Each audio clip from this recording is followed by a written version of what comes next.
Does anyone remember an old PC game from the early 1990s called Mr.Mix? It's mainly a typing game, similar to Mario Teaches Typing, where you have to type words into a box to make a chef, the titular Mr. Mix, put ingredients into a bowl. Unlike most typing games, however, this game is notorious for having an insane difficulty spike. It has a words per minute requirement for each level, going as low as 10 on the first level and as high as 85 on the third. By level 5, the requirement reaches over 500 words, effectively making it impossible to proceed any further. One of the main things that people noticed about this game immediately was the background music. The music on the first level was an unsettling pattern of growls that progressively got louder as the level went on, often causing the damage to early computer speakers that weren't really designed to handle extremely high volumes of sound. The second level hadn't even music at all, and the third had what sounded like an extremely low-quality recording of a hairdryer playing in the background. The remaining 2 levels had an extremely loud, high-pitched ringing noise throughout the entire level that caused severe eardrum damage to those who managed to get that far. Another rather disturbing aspect of the game was the design of Mr.Mix himself. He was a large, round-faced, overweight man with large beady eyes and red spots on his cheeks. Most children who played the game reported having vivid nightmares of Mr. Mix speaking to them in a quiet, raspy voice, and threatened them to keep quiet about something. However, none of them could exactly remember what that was. One psychologist who saw many of these children reported being disturbed by the sheer amount of terror on the faces of the children as they recounted the details of the nightmare. Many of the children broke down in tears and, just in the process, begging for their parents to save them. However, no direct relationship to the game itself could be determined by these few cases, as not all the children suffered the same adverse effects.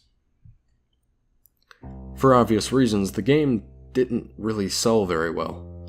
It remained relatively obscure until a few years later, when PC hackers got a hold of the RAM file of the game and started digging through it. Using memory hacking software, they managed to actually crack the game's code and bypass the impossible 5th level. What they found, however, was extremely disturbing and actually caused many of them to quit the expedition altogether.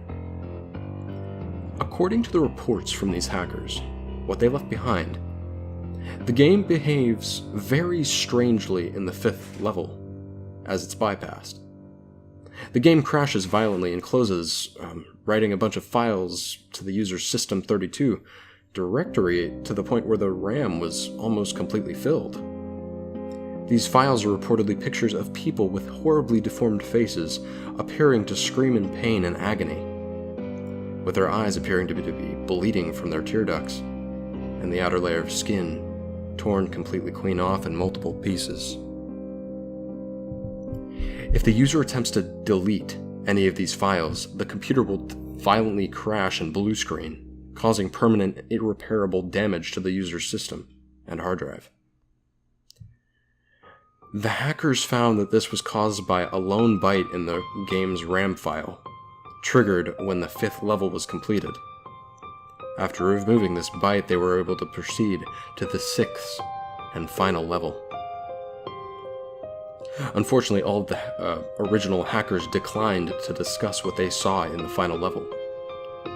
All of them actually became extremely paranoid and reclusive, refusing to talk about anything related to the game and showing astonishingly extreme symptoms of post-traumatic stress disorder.